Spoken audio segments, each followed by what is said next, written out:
Hello friends, welcome to GS analysis centre. तो daily current affair के session में आज हम डिस्कस करेंगे 25 फरवरी का करंट अफेयर। करंट अफेयर के साथ साथ जितने भी इंपॉर्टेंट एक्स्ट्रा फैक्ट होंगे सारे को डिस्कस करेंगे। साथ ही इसका पीडीएफ इस वीडियो के डिस्क्रिप्शन से आप डाउनलोड कर सकते हैं। तो वीडियो को अंत तक देखिए। अंत में आप सभी से 2 प्रश्न पूछूंगा, उसका आंसर आपको नीचे कमेंट में लिखना है।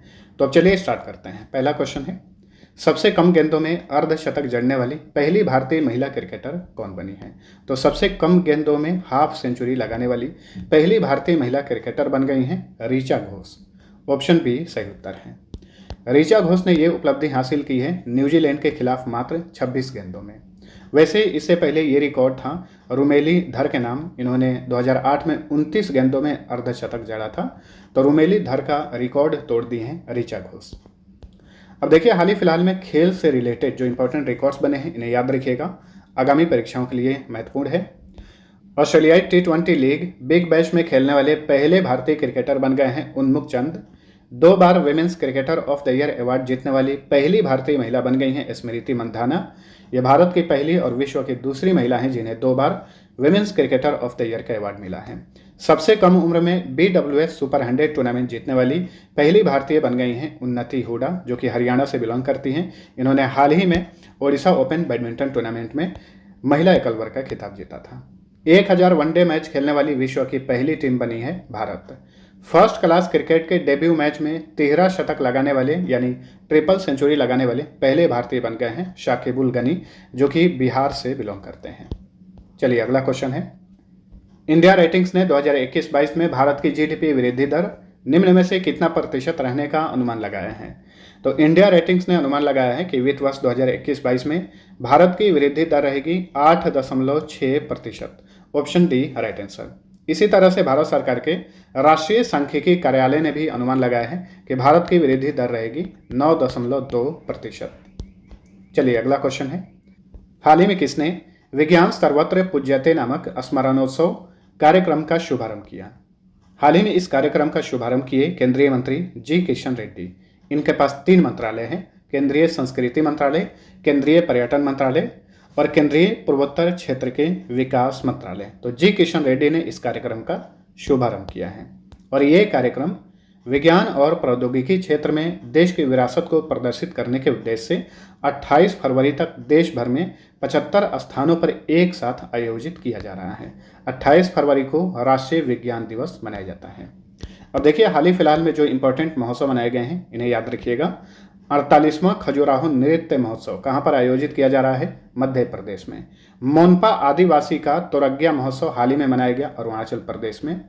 भूटिया और लेप्चा जनजाति का लोसांग महोत्सव है, इसे ही नामसूंग महोत्सव कहा जाता है, सिक्किम में मनाया गया। कंचोथ पर्व जम्मू कश्मीर में मनाया गया।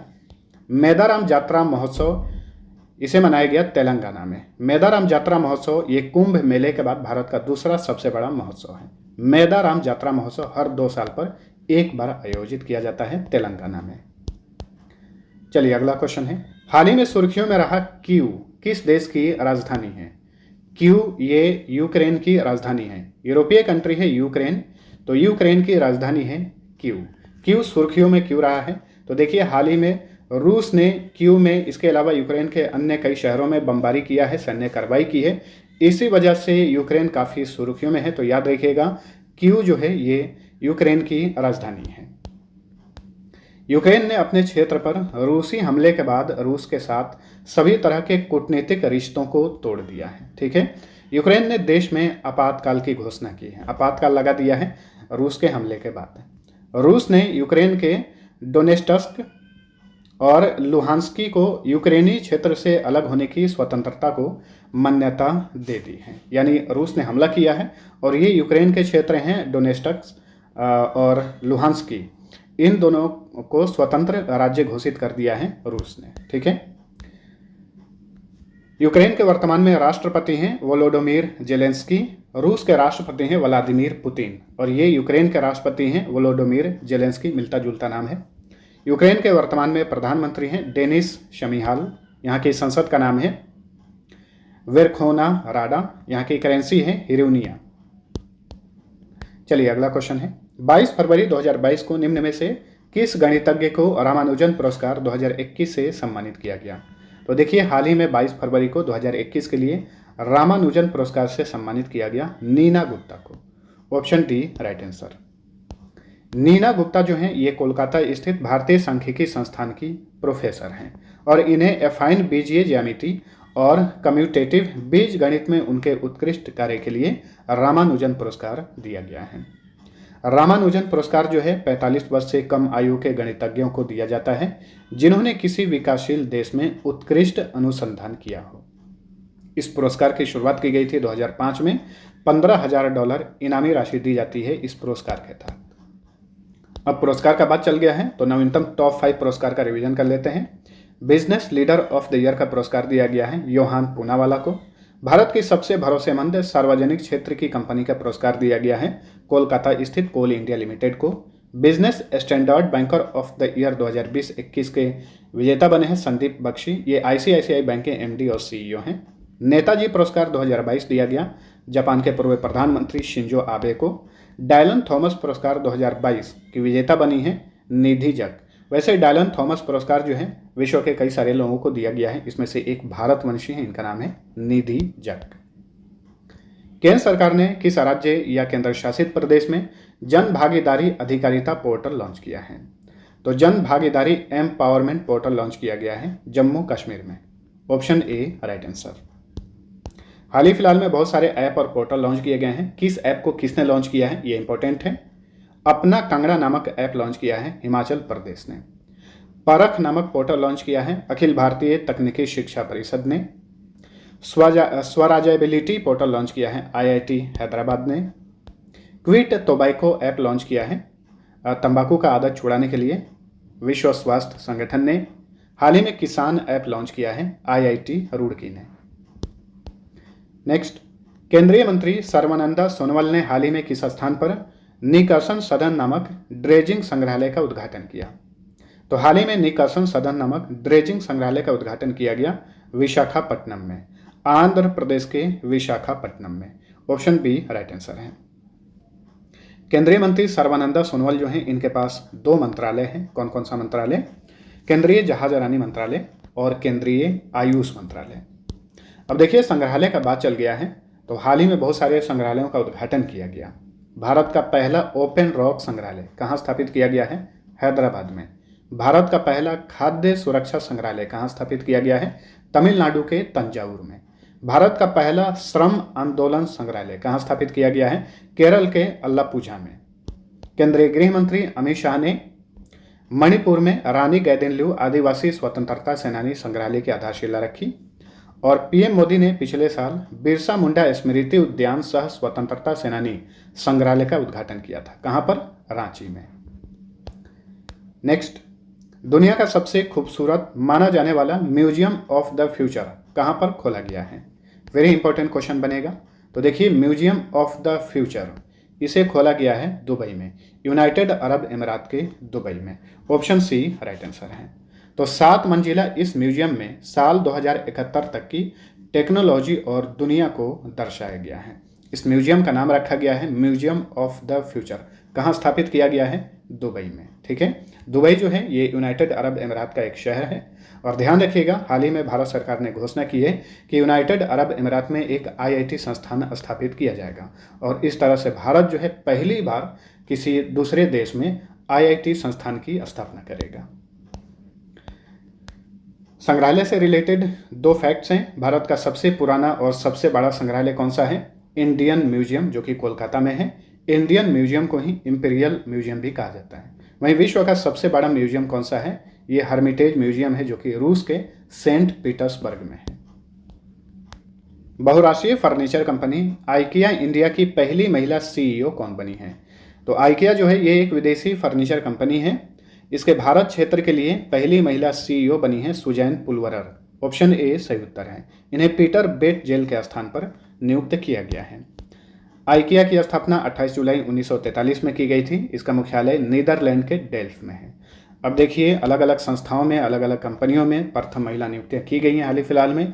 आगामी सभी प्रतियोगी परीक्षा की दृष्टि से ये काफ़ी इंपॉर्टेंट है, तो ध्यान से इसका रिवीजन करिए।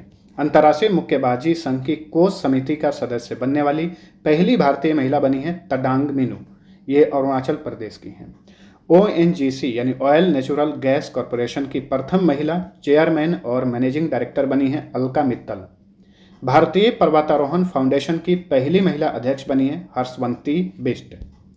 भारतीय प्राणी सर्वेक्षण यानी जूलॉजिकल सर्वे ऑफ इंडिया की पहली महिला डायरेक्टर बनी है धृति बनर्जी। सेल यानी steel authority of India limited की प्रथम महिला चेयरमैन बनी है Soma Mandal. Standing conference of public enterprises यानी एस्कोप की पहली महिला चेयरमैन बनी है, तो ये सोमा मंडल ही हैं। National council of applied economic research की प्रथम महिला डायरेक्टर जनरल बनी है पूनम गुप्ता। भारतीय वायुसेना में जम्मू कश्मीर की प्रथम महिला फाइटर पायलट कौन बनी है? माव्या सूदन। पाकिस्तान सुप्रीम कोर्ट की जज बनने वाली प्रथम महिला कौन बनी है? आयशा मलिक। ये सारी नियुक्तियां काफ़ी इंपॉर्टेंट है, इन्हें याद रखिएगा। चलिए अगला क्वेश्चन है, हाल ही में केंद्रीय उत्पाद शुल्क दिवस कब मनाया गया? तो हाल ही में केंद्रीय उत्पाद शुल्क दिवस मनाया गया 24 फरवरी को। 24 फरवरी को ही हर साल ये दिवस मनाया जाता है। इसी दिन 1944 को केंद्रीय उत्पाद शुल्क और नमक अधिनियम लागू किया गया था। इसी वजह से 24 फरवरी को हर साल केंद्रीय उत्पाद शुल्क दिवस मनाया जाता है।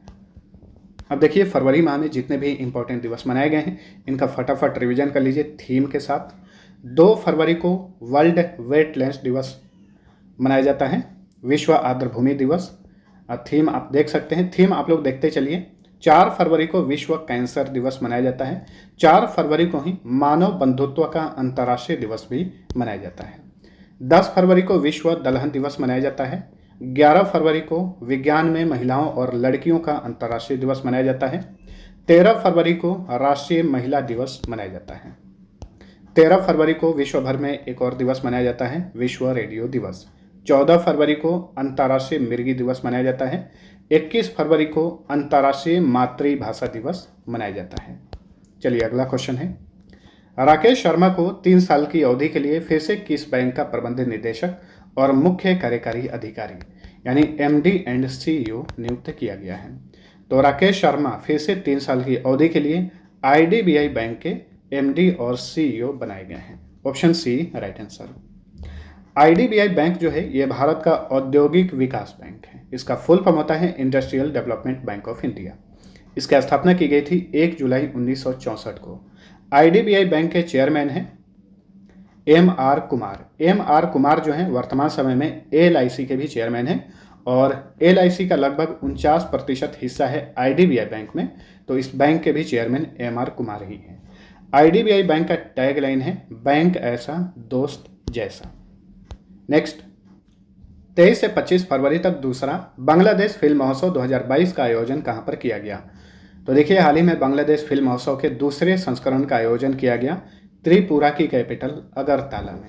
Option D right answer. 23 फरवरी को इस फिल्म महोत्सव का उद्घाटन किए थे त्रिपुरा के मुख्यमंत्री बिप्लब कुमार देब। तो बांग्लादेश के बारे में जानेंगे उससे पहले 2 और फैक्ट जान लीजिए। हाल ही में 52वें international film festival of India का आयोजन कहां पर किया गया था? गोवा में। 2022 का Dada Saheb Phalke international film festival का आयोजन हाल ही में कहां पर किया गया? मुंबई में किया गया।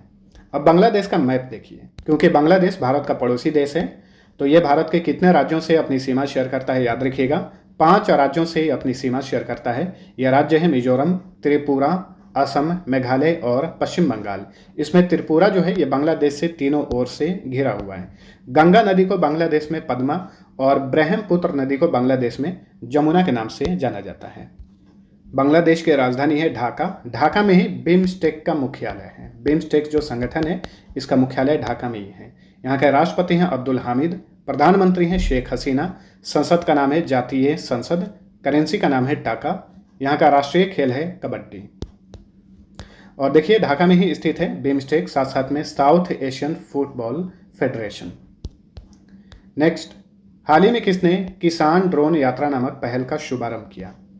तो हाल ही में प्रधानमंत्री नरेंद्र मोदी ने किसान ड्रोन यात्रा नामक पहल का शुभारंभ किया। Option B right answer.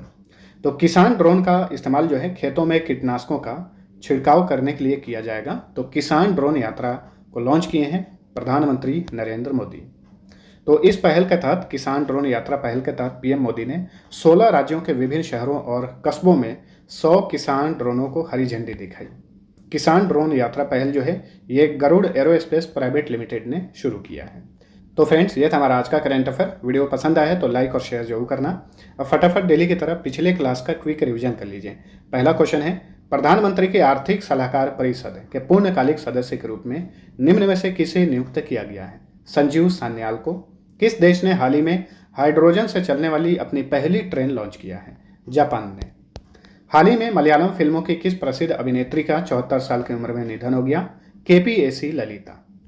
Bhubaneswar में संपन्न 34वीं फेडरेशन कप वॉलीबॉल चैंपियनशिप में पुरुष वर्ग का खिताब किसने जीता? सर्विसेज ने जीता। भारत ने किस देश के साथ नीली अर्थव्यवस्था और महासागर शासन पर रोड मैप समझौते पर हस्ताक्षर किए हैं? फ्रांस के साथ। एक्स कोबरा वॉरियर 22 नामक बहुराष्ट्रीय वायुसेना युद्धाभ्यास का आयोजन कहां पर किया जाएगा? इसका आयोजन मार्च में किया जाएगा, इंग्लैंड के वेडिंगटन में किया जाएगा। इसमें भारतीय वायुसेना भी हिस्सा लेगी।